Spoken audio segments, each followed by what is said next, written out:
scared. Good morning, and welcome to WNHH-FM's Dateline New Haven. I'm your host, Paul Bass, inviting you to look behind the headlines on the stories that make New Haven tick. Will we all count in New Haven? That's the goal, anyway. Addy Kimbrough, a familiar face in the New Hallville neighborhood, is making sure that we make that goal a reality. She's here in the WNHH studio to tell us what's going on with the U.S. Census and what's at stake. Good morning, Ms. Kimbrough, and thanks so much for coming by. Good morning, Paul. Thank you for having me. All right, and I want to also thank Yale New Haven Hospital for providing support for today's program. So we're done with thanks and we're down to business. Addy Kimbrough, you are one of 6 people in New Haven who are devoting your time now to getting our city ready for what sounds like what should be a simple process, but in fact is very complicated and very consequential. And that's getting people signed up every 10 years for the U.S. Census, so we know how many people are living in New Haven, and so that when they divide up federal money or study our city or make decisions about who lives here and what we need to do, we know who's here and what they're about. Right. And this year, the people, your applications would be sent through the mail, and you have you can go online to fill out the application if you want to. Well, that sounds different, isn't how I remember this. So the U.S. Census has been going on, I guess, since the beginning of the country, right? It started in 1760. Okay.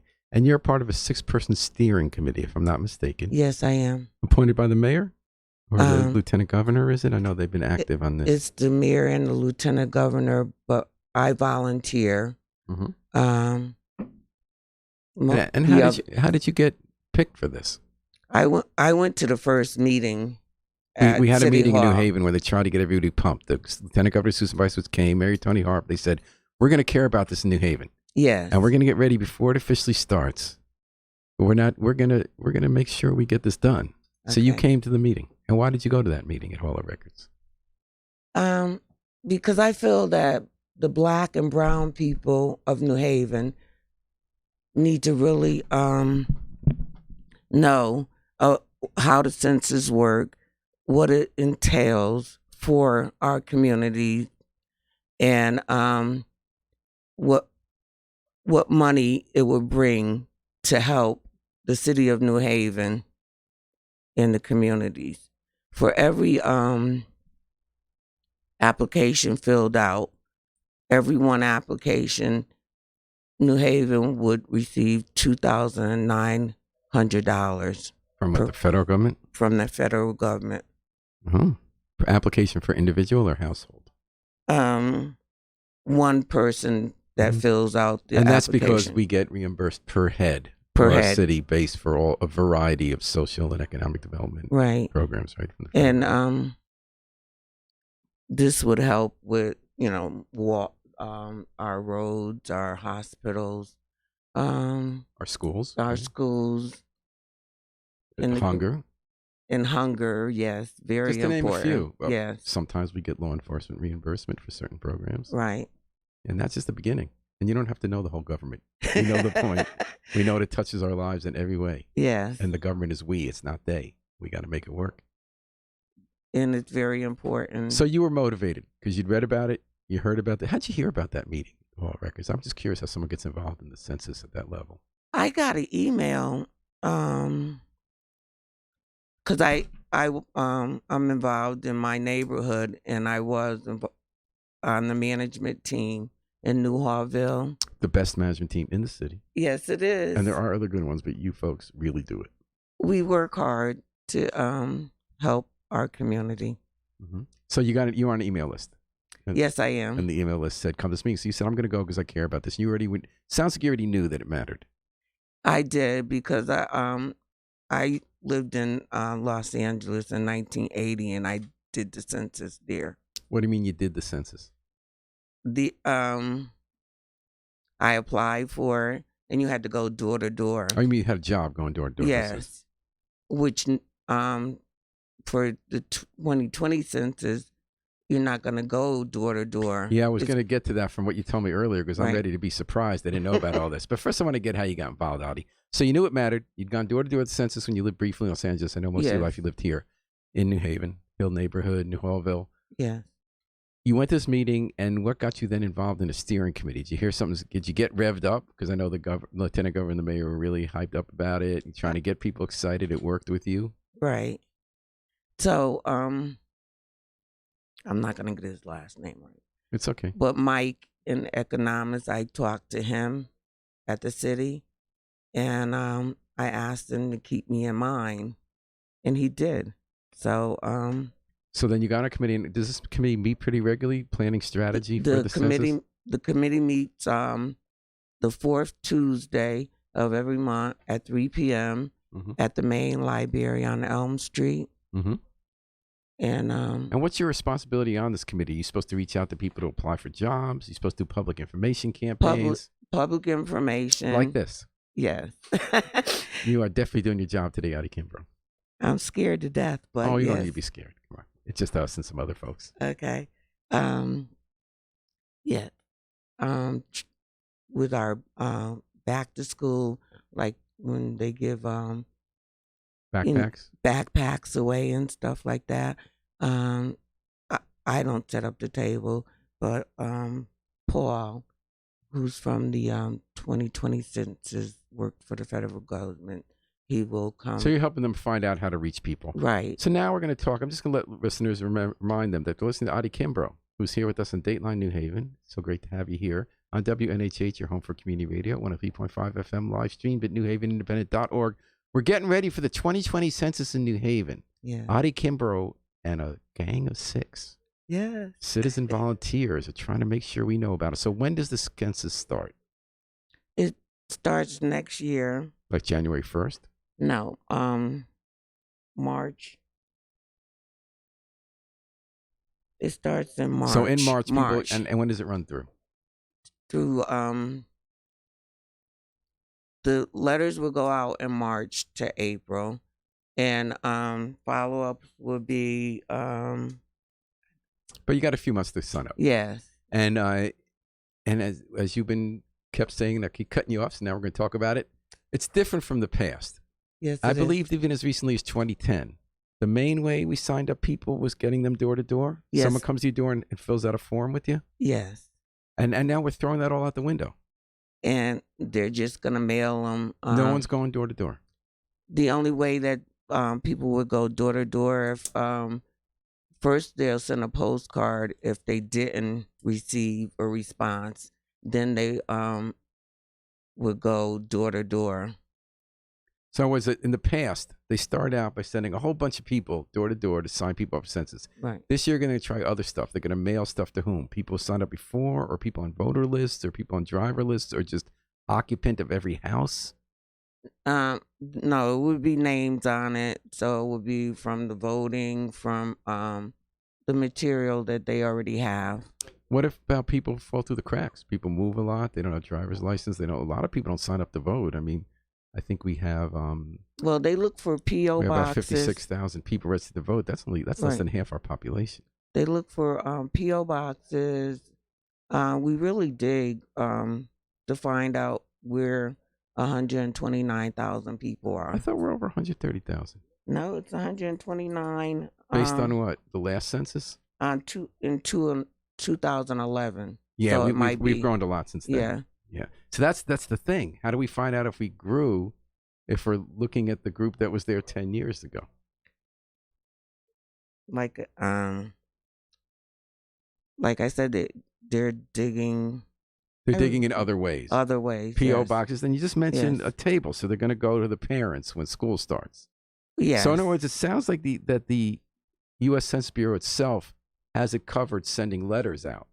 Yes. Sounds like our job is to find the people who either don't respond to letters or never got a letter. Then they would dig more, but they're getting signatures when they're given the book drives, and stuff like that. That's why we try to find out where they're giving away book bags and stuff. So And what happens the when you get a parents will be signature? there. When you get a signature, Is that filling out the census, or that a census form will be mailed to you? That gives them a direction of where they need to send, if they don't have your name down or if they do have your name down. Gotcha. And then how do you, so now you said that people are going to be able to sign up a lot of ways. You'll get a letter. Yeah. It tells you how to go online to sign up. Yes. It'll tell you, you could also, besides online, can you mail something back? You can mail the letter that you get, the invitation that you get.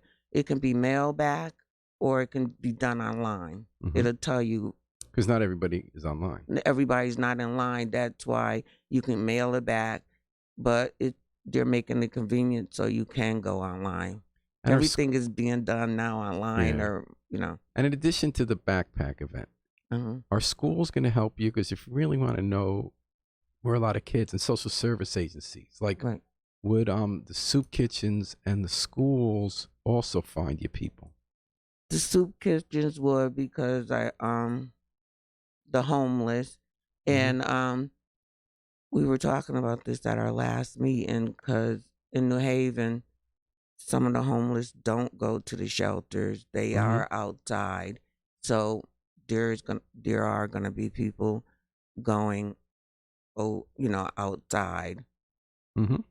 And also, what about undocumented people? How are we going to find them? That's been a big issue. I know. People are scared because Trump administration tried to have a letter about immigration, but it failed. But the idea was to intimidate people not to sign up, and that's a big deal for us, because if we have an estimated 10,000 or more people that are at stake. Yeah. So we're trying to encourage undocumented to sign it. And then how do you sign up if you're? How do they? Well, you can't just have anyone go online, right? You can't just make up someone. You can have someone come 10 times, right? How do they verify that you're an actual person living in New Haven if you're not on one of their lists? If you're homeless, if you're undocumented, if you're just never registered to vote and just moved to town, how do they know you're for real? You have to have your card, and if you go under the census 2020, there's ID that you have to have online.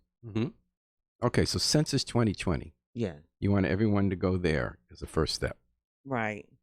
All right, and we're talking about that with Addy Kimbrough here, talking about the U.S. Census in New Haven, making everybody count. Addy's on the steering committee, 6 citizens, starting to get that in motion so that we can get that $2,900 per person in federal dollars each year. So if it's 10,000 people, that's a couple million. So that's money. And there's still jobs. I wanted to ask you about that next, Addy. So last time, a lot of people got jobs working for the census going door to door. Yeah. Are those jobs not there this year since we're not going door to door, or will there be a phase when we go door to door? There will be a phase. They won't start working until March. And from what I understand, there's still 4,000 jobs available in New Haven. Whoa. Yeah. 4,000 jobs? Yeah. What do these people do? And then if you go 2020census.gov/jobs, you'll be able to fill out all right, we can get that word out. Mm-hmm. I'm just trying to think, what are people going to do this year? Because it doesn't sound like there's many people going door to door. First, you're trying to get people signed up online, but you'll be surprised at how many people don't fill out, and they would have to go door to door. So the jobs are there. So it's just trying to make it easier, and that would be a follow-up. And are most of those jobs door to door, or are there other jobs too? No, most of the jobs that are in the office or field jobs, I think they have already been filled already, because some training is going on at the main library in New Haven. So I'm sorry, training. So those 4,000 jobs are all taken? Not yet. Okay. We still, that's why I'm telling you to go online and apply. Okay, Addy, so you've really taught me a lot today I didn't know about how the census can be different. So let me try to summarize, Addy Kimbrough, what I think you told me you want everyone to know so far. Census is getting going next year. Yes. We got to be ready. Everybody's going to get most people are going to get a letter. Open the letter and do what it tells you. Right. Send some back or go online. Done. Yeah. Then there's a lot of other work to do. The people falling through the cracks. And you want people to know two things. One is their jobs. So like there are 4,000 total, some being filled. Go right now to 2020census.org/jobs. And you'll find that you can get a job in New Haven. You might be going door to door to follow up with people, other kinds of field work. So that's one thing you want people to know. You want to know how important it is that we sign up so that we count, so that when we try to address our challenges in New Haven or our dreams, fulfill our dreams, whether it's rebuilding what our city looks like, educating our kids better, feeding the hungry, keeping our streets safe, that Right. $2,900 per person estimated who signs up is at stake. And a lot of people don't sign up in cities. They might be undocumented. They move around a lot. They're not online. They're not easily tracked. So we're all going to work together to make that happen. We're going to find them. And like I said, homeless, we know that they don't all go in shelters or whatever like that. So people will be on the street, in the woods. We're looking for you because we're going to try to help you, and this will help homeless, the children, and the adults. All right, and that's the message you're going to give. Yeah. And what's your role going to be? Continue on the steering committee? I'm just a volunteer. All right, that sounds like you're doing important work, Addy Kimbrough, with the census. Let me ask you something else about you are a community-minded person. That's how you went to that event in the first place. You were mailing us an Irv Pinsky joint. Thanks for listening, Irv. So what else are you up to in New Hallville? Anything you want to talk about? What the big challenges are in New Hallville these days? You've been in the neighborhood how long? I know you grew up in the Hill. I've been there 7 years, and people that live on the street. Our lights went out one night. About 3 years ago. So we were standing on the street and they started talking about we need a block watch. And from what I understand, years ago they did have a block watch. Which part of New Hallville are we talking about? I live on Shepherd Street, almost to Hamden. And as I said, we were standing out one night and, neighbors said, we need a block watch. Of course, they said, well, maybe Miss Addy could do it. Why Miss Addy? Were you known for keeping track of stuff? I, like when the lights went out, I hurried up and I called the alder. And I'm home all day because I'm retired. And at the time, I was disabled. So I'm home all day. And I had called about my sidewalk because I do use a walker and in front of the sidewalk. That's a big deal. Yeah. So I guess they thought I could get things done. Did you get the sidewalk fixed? Yes, I did. Did you get the help of Delphine Clyburn, your older? From Delphine, Jeffrey, and Public Works. Jeff Pescascolito. Yes. Those are good, two on-the-stick people. Yes. All right, so they showed Miss Addy can get things done. Yes, and that night I ended up calling Delphine about the lights and how long the UI said our lights would be out. And she came through. Within a half an hour, our lights were on. Whoa. Yeah. She doesn't mess around. She's good. Yeah, she is good. Yeah. And then her neighbors know that. And So Addy Kimbrough, you are retired. And among your jobs over the years, you told me before in the air was working at Walmart. Yes. What was that like? I was a manager in, when I started, I worked overnight, and I worked overnight for 4 years. Then I moved to days, and I was manager in the food department. And where was that other one? In Hamden. In Hamden? Yes. And I worked there from the beginning. We had to put the shelves up, like build the store. Oh, okay. Yeah.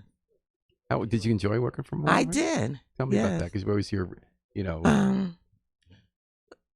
Walmart gets the raw deal. I had insurance, I made a good salary.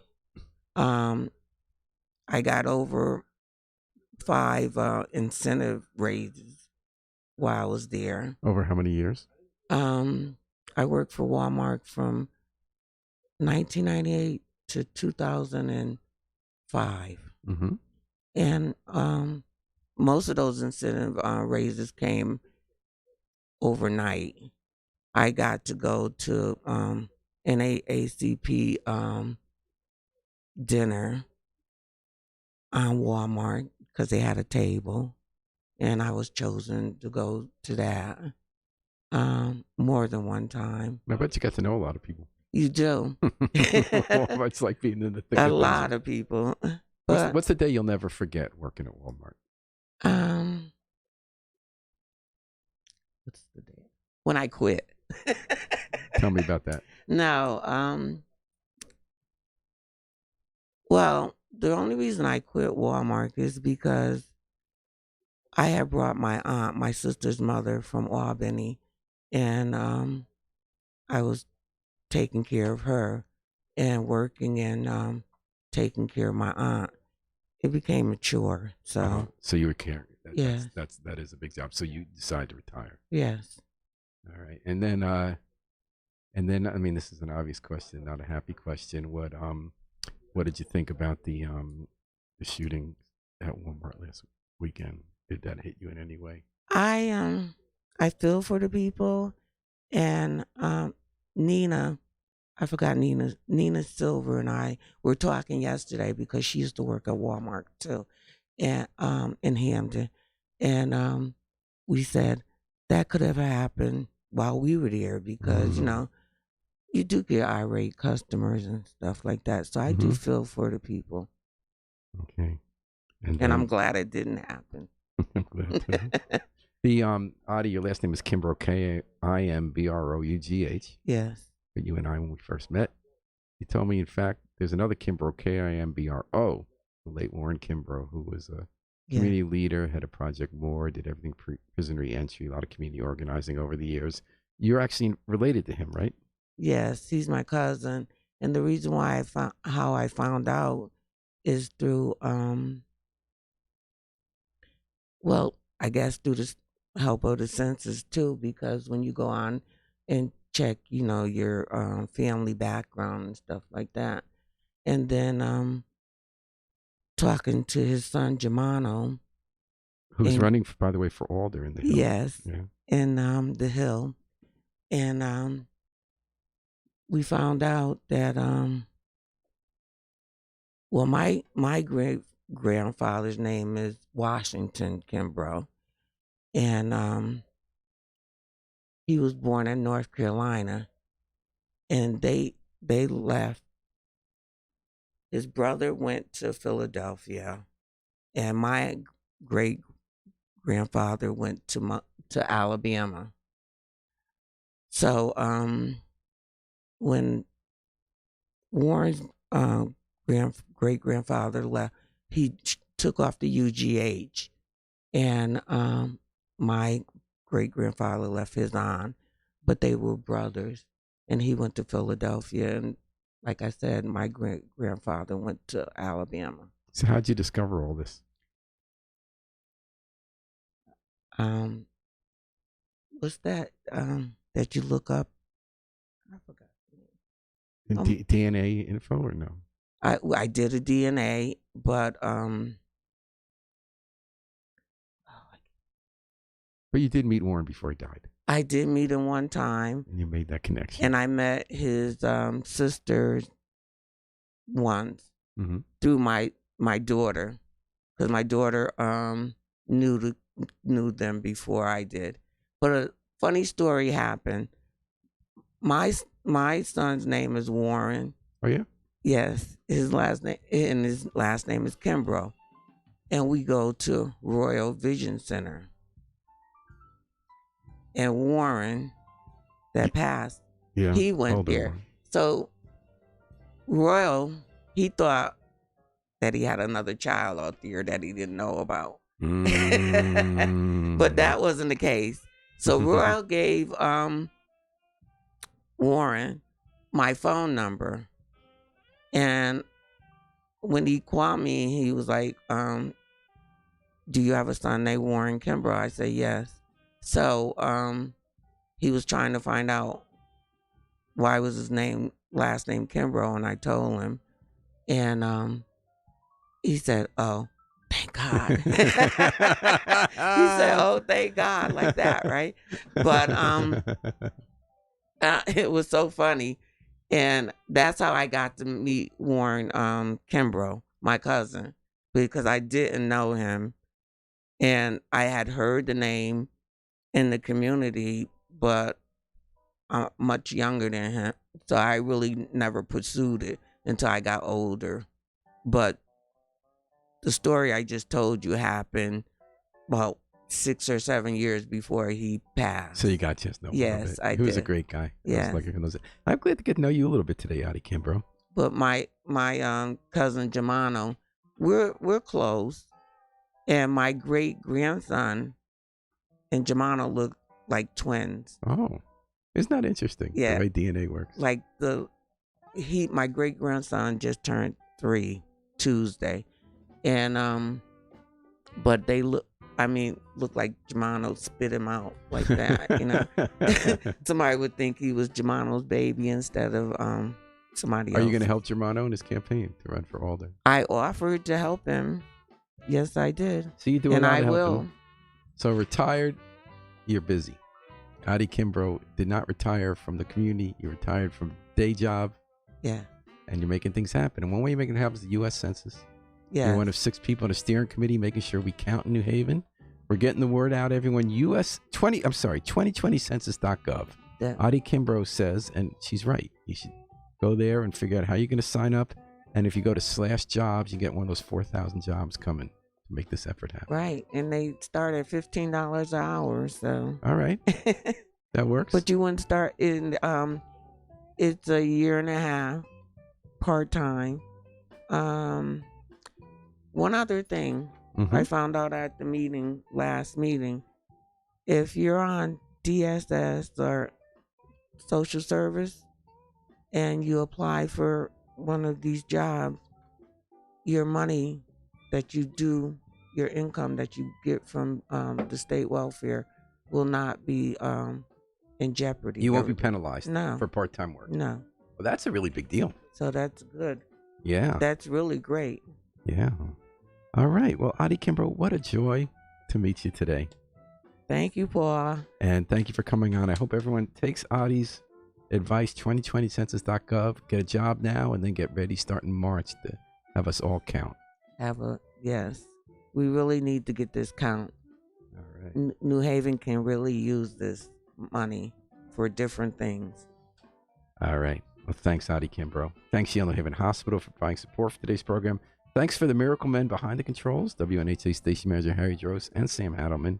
We're going to take it out the Afro-Semitic Experience performing I Wish I Knew How It Would Feel to Be Free from the group CD, A Plea for Peace. This is Paul Bass inviting you to fly free with us all day and all night long here at WNHH, New Haven's home for community radio.